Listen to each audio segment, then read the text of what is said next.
Gavin McKenna. Yeah, Gavin McKenna. Who's Gavin McKenna for superstar hockey friends? Yeah, superstar. Let's see, what is he? Oh man, I just had his Wikipedia page pulled up. I'm always on Wikipedia. You know that. Do you edit? Reliable source. I have edited like twice. I've done, and it was pretty surreal. I was like, wow, I'm really contributing to the world now. Yeah, Gavin McKenna, born in 2007. What is he? 17 years old. He's going to turn 18 pretty soon. Phenom. He's actually Connor Bedard's cousin by marriage, which is funny. They're not like blood relation, but they're cousins. I'm assuming like, the population of Canada is pretty small, so a lot of them are cousins, I'm pretty sure. But yeah, it's like Alabama that way. And we've lost an entire country of listeners. They're not a country, man. They're damn Yankees. A 51st state. All right, yeah. We've lost an entire future state of. Yep. Oh well. And a current one. Oh well. Sorry, Alabama. Nobody from Alabama is listening to this. Just kidding. Sorry, Canada. I love Canada. If Me they too. had a Second Amendment, I would totally move up there. But my neighbors. They're not as pro 2A as me. So. I imagine a larger percentage of the population of Canada own guns than the U.S. I'm willing to. Yeah, I bet that. I'm going to Google that right now. Smaller calibers. We're going to figure that. I know that they are owners. Canada versus the U.S. Let's see. We're going to find it. AI overview. Should we trust it? Oh, great. Nah. Okay, this one says around 48% of the households in the U.S. own at least one firearm. That's way too many people. How many of us own two? 48%. How many of us own two? Or more. All right, I'm going to lock my doors. Approximately 22% of Canadian households possess at least one firearm. Yeah, that's interesting. It's more difficult to obtain a firearm in Canada. They don't. Did not know that. Yeah. Okay. All right. And a lot of the people who do own them, they're smaller caliber, like 22 long rifle. Okay. For shooting all the moose. Well, no, they have large caliber for moose hunting and stuff like that, but I think you have to have like a special hunting permit and all that. Okay. They're not as bad as the UK. In the UK, you're not allowed to own a firearm. Period. It's like knives. It's like knives. Yeah, you're not allowed to own. Oh, here really? Here in America, we enshrined the right to self-defense in our Constitution. Actually, in Ohio, we went a step further in our state constitution than the U.S., and we actually did say you have the right to defend yourself. Okay. It's not just you have the right to bear arms. Oh, you have the right to bear arms and defend yourself. Right. And okay. Your family. You have the right to get shooting. Arms doesn't specify guns. I mean, technically, the Second Amendment allows you to carry a broadsword down the street. Smith and Wesson. So, all right. Anyway, back to Gavin McKenna. Yeah, holy crap! And what position does he play? Let's see. He's a forward. I'm pretty sure. Let's see here. Is he a center? He shoots left. Okay. That's good. Yeah, I really think. I think that he is. Let me see if he's been granted exceptional. Yeah. Oh, he did not. Let's see. Although he was granted exceptional player status by BC, was not granted exceptional player status with the WHL. So that means like you can play junior hockey at basically 14, which is crazy because you're playing like hockey with like 17, 18-year-olds sometimes. Yeah. I think junior hockey ages out at like 20. But yeah, so most of the guys who are actually going to go somewhere with their career are aging out by the draft at like 18. So at the latest. So, but he is projected to go number 1 overall next year to the Pittsburgh Penguins because they're gonna win the Bettman sweepstakes for sure. Gary Bettman's gonna just be like, you know what? It's time for Pittsburgh to have another generational talent. Sid's on the way out, and we got to keep that alive there. So he actually elected. This is kind of a new trend. He elected to go to college in the U.S. And so he was deciding. This was actually like broadcast, like LeBron style, on ESPN. He was choosing where he was taking his talents, and he is taking his talents to Happy Valley. For college. Yes, for college. We're doing decisions for college hockey. Yes. So We've come a long way. Oh yes. Oh yes. Like National Signing Day for college football used to be like a thing. Yes. Now we're doing straight up decisions. Good for him, man. So he's going to play for the Penn State Nittany Lions of the NCAA.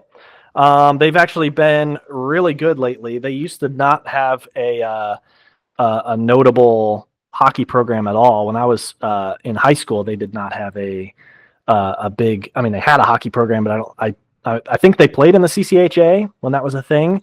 Yeah. So Terry Pegula, the owner of the Buffalo Sabres. I don't know if he's like a Penn State alum or just like loves to have his name on things, and Penn State's close enough.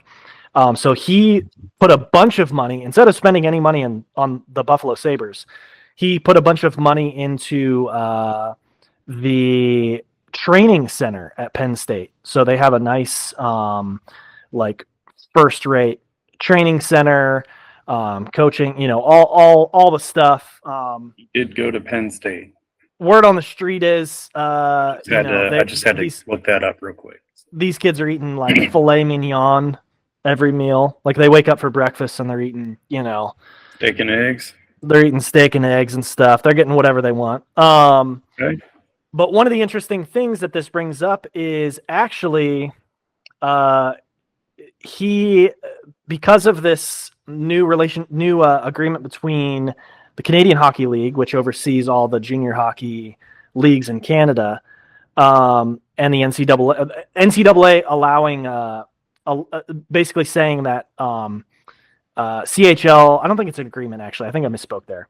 It's NCAA actually recognizes now CHL athletes as keeping their amateur status, because some of them are paid like stipends and that sort of thing. And so the NCAA is now saying like, okay, these players are actually still amateurs. They're not professionals. And so they're still eligible to come and play in college. What's crazy to me is you can go as a junior hockey player. You could start at like 14 or 15 and play like 3 seasons in essentially a semi-pro league. I mean, it's still an amateur league, but everybody who's playing in major junior hockey is really good.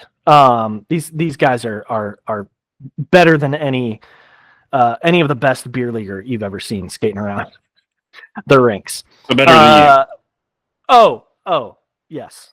Yeah. I'm a pylon. Compared to the worst, absolute worst CHL player. Even by the way, to get to this Pegula guy real quick. So he did go to Penn State, graduated there. He donated $102 million for the ice arena. 102? $102 million. 9 digits? 9 digits for the Pegula Ice Arena in 2010. So it's been there a minute. I'm surprised they haven't gone to the taxpayers for a new one. In 2010? Yeah. Really? Okay. He donated $102 million. Yeah. Also, so it's been a process of them kind of building, I guess, then this program. Yeah. Over the last 15 years, then to become something that is going to attract a player of the caliber of Gavin McKenna for sure. Yeah, and then to go to your point on the amateurism, that basically changed for the entire NCAA recently, with the Supreme Court ruling on I forget what the name of the case was, but basically said like these kids can get paid to play college sports. And then the NCAA basically said, okay, well, we'll have a salary cap. excuse me, a salary cap type system. So it'll be interesting to see how this sort of plays out. Right. So the thing that is in place now is called NIL. So it's name, image, likeness. Yeah. And the NCAA has granted permission for these players to make money off of their brand, basically, their personal, their lifestyle brand, like we all have. Yeah. If you don't have a lifestyle brand, if you're not grinding, are you even trying? Are you even trying? Like, what are you doing? Why are you even in the United States of America? Like, what are you also, just this is a small bonus footnote for maybe the bonus show. I found this interesting. Okay. The Pagulas, him and his wife Kim, donated $12 million to Houghton College in New York for their athletic facilities. And Houghton College, if you don't know, is a private Wesleyan institution. Yes. And our Papaw was on the board of that. That's true. College for several years. So yeah, I thought that was interesting. Like you don't really look through people's Wikipedias and see Houghton College a whole lot. No, you do not. You don't see the Houghton reference very often. Papaw was in there working the Pagula money. Yeah, he might have been. All right. Love it. He's like, oh yeah, Terry Pagula. Yeah, we're old pals. Oh yeah.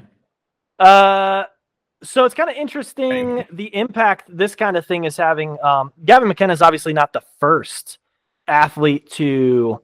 I don't even think he's the first to transition from the CHL, Canadian Junior Hockey, into the NCAA, but he's 100% the most prominent athlete to do so. And one of the potential repercussions of this is that, like, the team that drafts him next year, when the Pittsburgh Penguins draft him next year, first overall, when they win the draft lottery. You guys heard it here first. He's calling his shot. They have, I think it's 3 years to sign him to an entry-level deal. Yeah. And so most of the time there's incentive for players to go ahead and sign their deal. There's incentive for the team to go ahead and lock up the player. There's incentive for, and develop them and all that kind of stuff in their system. If not, just put them on the ice with the team. But there's also incentive for the player, because up until basically this point with the NIL and all this stuff, players aren't making anywhere near the $975,000 entry level per year entry level deal. And so now you've got Gavin McKenna coming in and getting endorsements and getting all these kinds of, like, this what maybe we call in politics soft money, things that are this kind of dark money, you know what I mean?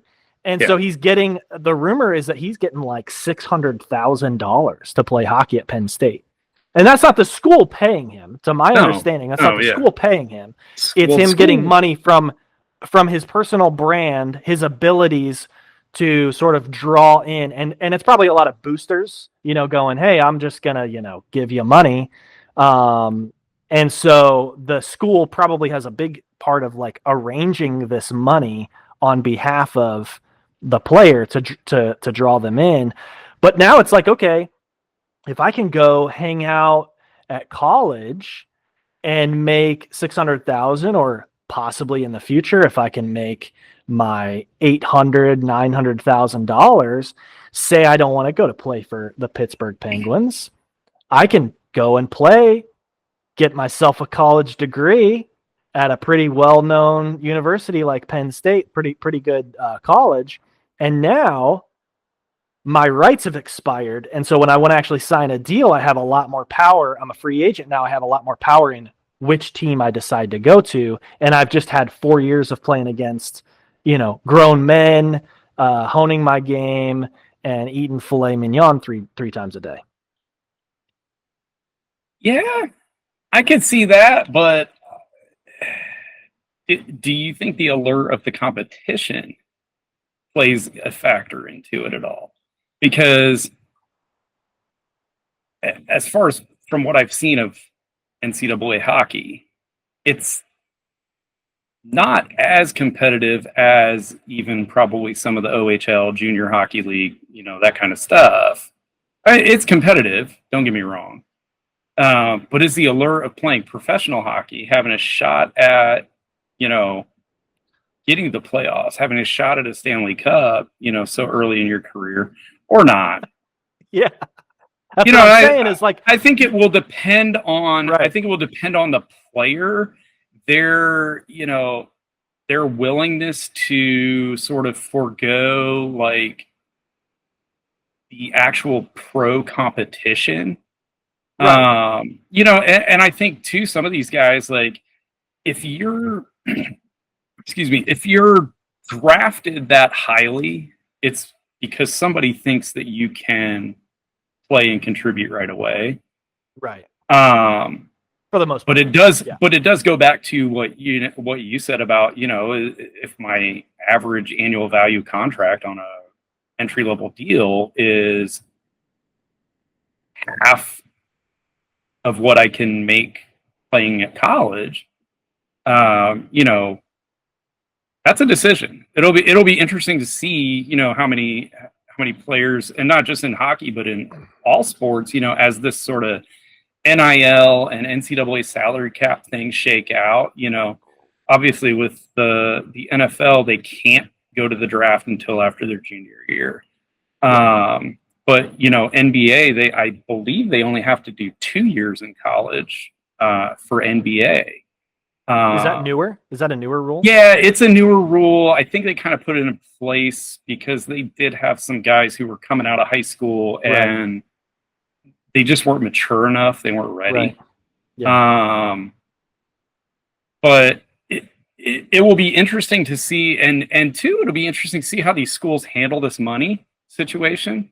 Because I mean, if you know anything about pro athletes, these teams don't just sign these guys to $1 million contracts and then just kind of let them show up on game day. Like they have to come to practice every day. They have to make game weight. They have to, some of them have literal babysitters who, make sure that when they're on the road, they're in the hotel at 10 p.m. or whatever time curfew is, that they're not leaving the room, that they're, they're not on social media making fools of themselves. They're not saying, stupid stuff. They're not, they're not going to strip clubs at 2 a.m. with guns in their waistband, those kinds of things. Right. As you do.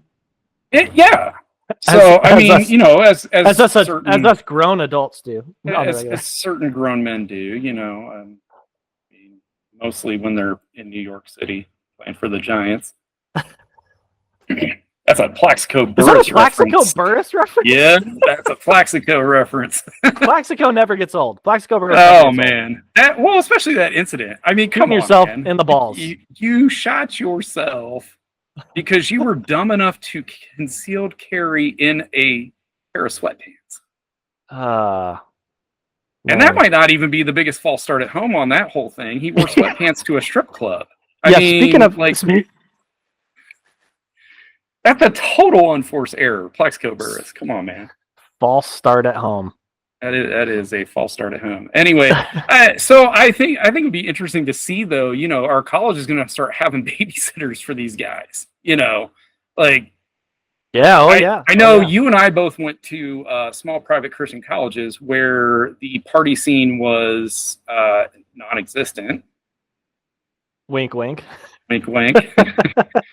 I mean, it was, unless you knew where to go. It was minimal. But it wasn't as out in the open. Yeah, and like I don't know about your school, but my school, we didn't have fraternities. Indiana Wesleyan. No. So there was no like wild frat house drunken, hazings and stuff like that. Like, I wonder how schools are going to start handling these situations. You've got a kid who's coming to your school. He is getting paid, or she is getting paid, millions of dollars by NIL deals. They're raking in money for your university as well. Right. You got to keep the golden goose. You got to keep the golden goose safe. Yeah. So, to your point about competition, I don't think that's a concern. I don't think that's I think obviously every kid that's playing hockey dreams of playing in the NHL. Like, even if you're playing for the, Ducks, like, you're, or the Sabres or whatever, like, Yeah. you're in the show, like, you're playing NHL hockey. Yeah. There's nothing that can really compare to that. But if you're 17 or 18, 19 years old, do you want to be, making, like, is that extra for just a couple of years, is that extra like 200 grand a year worth getting your ass beat every single game, 82 games a year, and playing for a team you may not want to play for in a city you may not want to live in, versus having the control for those years? You're around all kids your age, and so, like, there's a lot. I mean, personally, like, if I was in this position, I never would be, but if I were in this position, I probably would choose to go to college, at least for a couple of years. Kind of see, okay, how does the team develop? Like, it's sort of a case of like which team you get drafted to, though, too, because a couple of years ago, 2020, the Rangers won the lottery, NHL lottery, draft lottery. They take Lafreniere first overall. Like 2 years later, 3 years later, is it 2 or 3? They're like winning the President's Trophy and like going to the third round of the playoffs. Like, they're competitive. They're making a push to win the Stanley Cup. Like, if I'm drafted by that team, sure, I'm signing my entry level deal. I'm getting, in the system. I'm making my way, even if I have York's to play the city kids want to be in too. I mean, well, and that's true too, exactly. A lot of them. And so, in Original Six, like, even if you get shipped up to whatever their AHL team is, the Hoboken Giants or whatever it is. I don't know what their AHL team is. I was going to guess Binghamton, New York, but it might be. The Syracuse somethings. I don't know. That's probably Buffalo. That's probably Buffalo. Yeah. Maybe you'd want to do that, but like, even like, are you going to take the risk? Because once you sign the deal, you're done. Like, you're at the team's decision making. Like, if the coach doesn't want you on the team, plus a big thing with like the Red Wings prospects right now, we're not competitive. Like, we're competitive for most of the regular season until it gets to March, and then we shit the bed.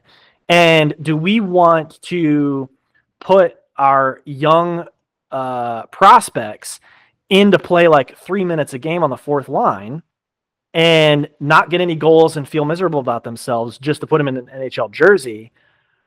Or are we going to put them in the AHL? Are we going to leave them over in Sweden? That sort of thing. Or leave them in juniors.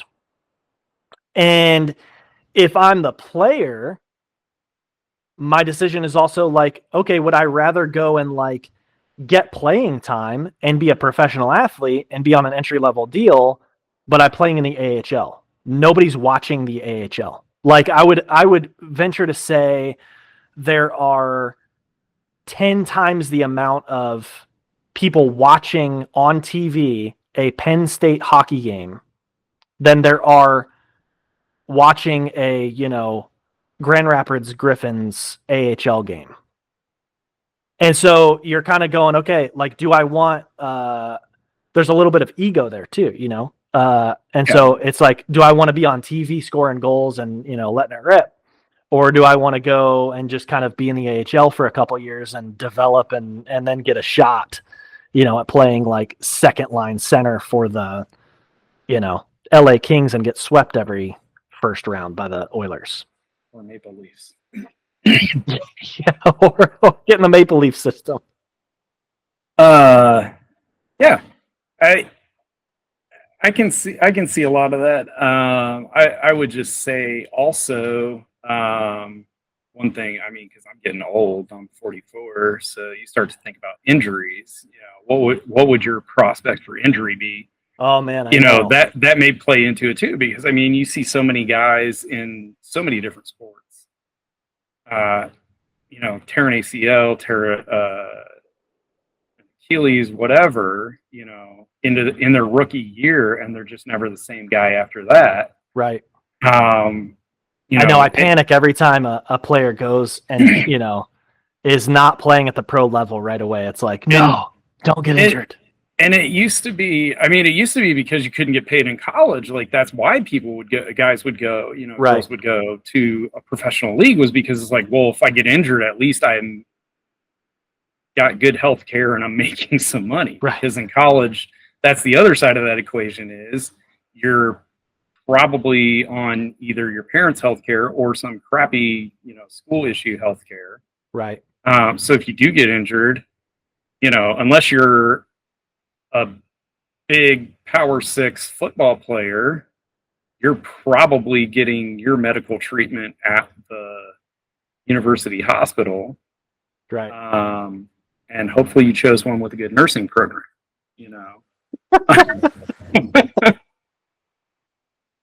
But yeah, so it'd be interesting to see, not just here with McKenna, but with all sports. How things kind of start shaking out as far as these athletes go. And two, like you said, the other sport, like the NFL, big for college. College football has always been a pipeline. Like they don't really have a farm system, and so college football really is their farm system. And you can't even draft a player until you can't get drafted until you are 3 years out of high school, and so you might as well go to college. Like you might as well go get your degree and even play all 4 years, and even take that risk of the fourth year or whatever. If you get drafted, I don't know. So yeah.